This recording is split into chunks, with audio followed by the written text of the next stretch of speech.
Semakin tinggi jenjang kepemimpinan, semakin luas cakupannya, semakin kompleks organisasinya, maka pemimpin makin mengandalkan pada nilai. Bukan lagi teknis-teknis, tapi makin mengandalkan pada nilai. Itu yang membedakan antara kepemimpinan yang kompleks dengan yang sederhana. Nah, pertanyaan yang ingin saya sampaikan kepada Bapak adalah apa hubungan antara standar etika seorang pemimpin negara dengan kemampuannya dalam menjaga pertahanan, keamanan, dan kedaulatan negara. Terima kasih. Baik, waktu masih ada Pak Anies. Sudah cukup. Saya sependapat bahwa semakin tinggi, semakin kompleks, memang kepemimpinan itu butuh nilai. Nilai-nilai yang sangat fundamental. Pertama, nilai adalah cinta tanah air. Kedua, kejujuran. Ketiga, kebersihan yang Bapak bolak-balik ngomong. Harus memberi contoh. Tidak boleh korupsi dengan bentuk apapun. Jadi saya sependapat harus ada kepemimpinan berdasarkan nilai. Ya. Jadi hubungan dengan etik benar. Ya, kita harus beretik dengan benar. Ya, jujur. Apa yang kita katakan itu ya yang ada di hati kita. Jangan lain di mulut, lain di hati. Dan harus cinta tanah air. Pertahanan ini sakral bagi kita. Ini menyangkut keselamatan kita. Jangan karena ambisi pribadi kita menghasut dan menyesatkan rakyat. Itu etik yang tertinggi. Saudara Profesor Anies Baswedan. Itu etik yang tertinggi. Kebersihan jiwa.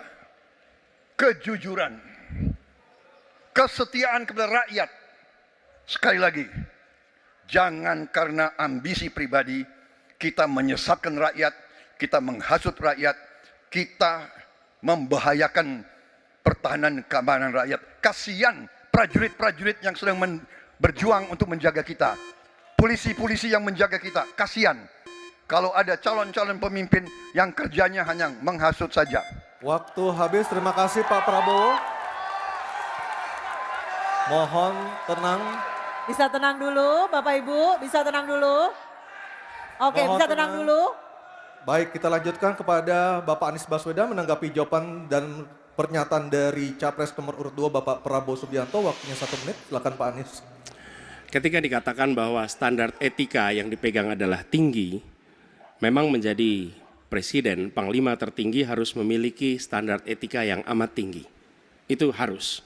Karena dia akan mengambil keputusan, mengerahkan pasukan, dan ketika harus bertempur ada korban nyawa, itu keputusan-keputusan etika.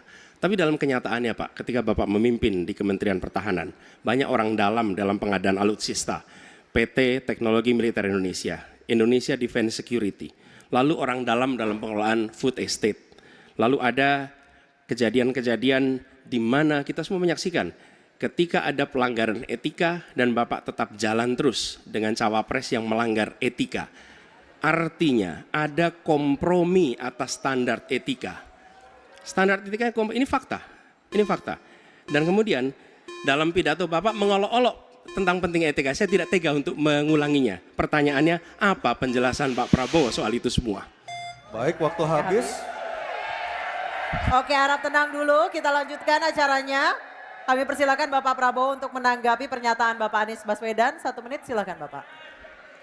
Jadi, saudara-saudara, semua data yang saudara ungkapkan itu keliru semua. Jadi saya bersedia kita duduk, kita buka-bukaan, ya. Mau bicara food estate, mau bicara apa PT Teknologi Militer Indonesia, kita buka, iya kan? Jadi di mana masalahnya? Nah, saudara bicara etik-etik, ya kan? Saya tuh keberatan karena saya menilai, maaf ya, karena Anda desak saya terus terang aja saya menilai Anda tidak pantas bicara soal etik. Itu saja. Saya merasa bahwa Anda itu posturing ya, Anda tuh menyesatkan. Itu aja ya. Saya boleh berpendapat kan? Saya menilai Anda tidak berhak bicara soal etik karena Anda memberi contoh yang tidak baik soal etik. Terima kasih. Oke. Nampaknya formatnya masih belum berubah. Anies yang selalu memberikan serangan pertama kali kepada Prabowo Subianto di awal, sudah dari awal tuh. Mohon maaf saya baru ngangkat nih, aduh. Malam saya mau langsung angkat. Tapi karena ada beberapa hal yang tidak bisa saya tinggalkan dan tidak bisa saya wakilkan, makanya terlambat update-nya. Nggak apa-apalah, masih belum ya. Saya ngambil poin per poin yang ini menjadi keramaian ya. Saya jadi berpikir nampaknya Anies dan timnya mulai memakai strategi untuk benar-benar serius menyerang di dalam rangka, di dalam upaya untuk merontokkan para pendukung Prabowo agar hilang kepercayaan masyarakat kepada Prabowo Subianto. Berharap suaranya melimpah berbalik kepada Anies Baswedan. Itu karena kita tahu bersama-sama di dalam survei-survei sekarang itu yang memimpin Prabowo. Maka bagaimana caranya Anies itu meruntuhkan kepercayaan masyarakat kepada Prabowo Subianto dengan terus menyampaikan data-data yang kata Prabowo Subianto itu menyesatkan. Dan ketika berbicara etika justru diawali dengan Anies Baswedan yang tidak punya etika.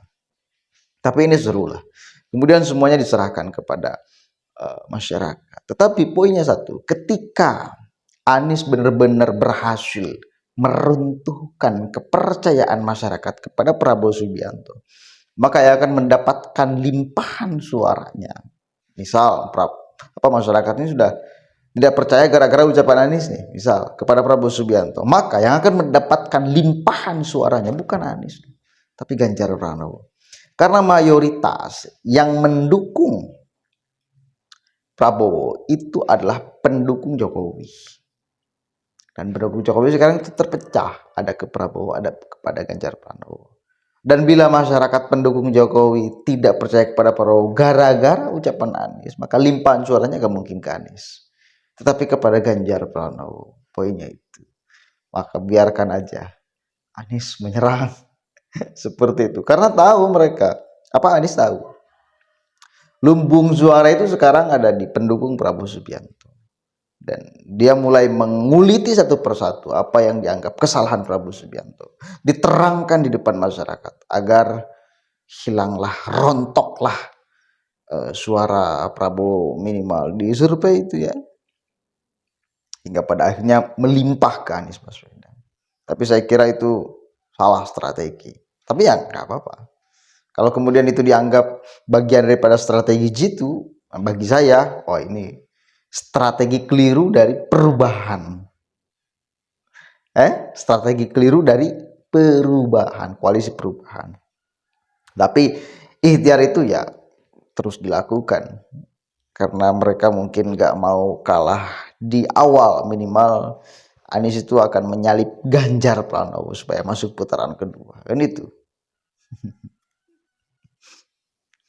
Berapa persen sih masyarakat yang terpengaruh gara-gara debat? Berapa persen?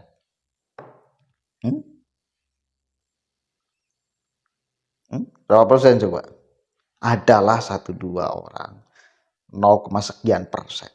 Tapi enggak signifikan menurut saya. Oke, mudah-mudahan ada manfaatnya. Poinnya itu. Anies ingin limpahan suara pendukung Prabowo Subianto, tapi keliru menurut saya.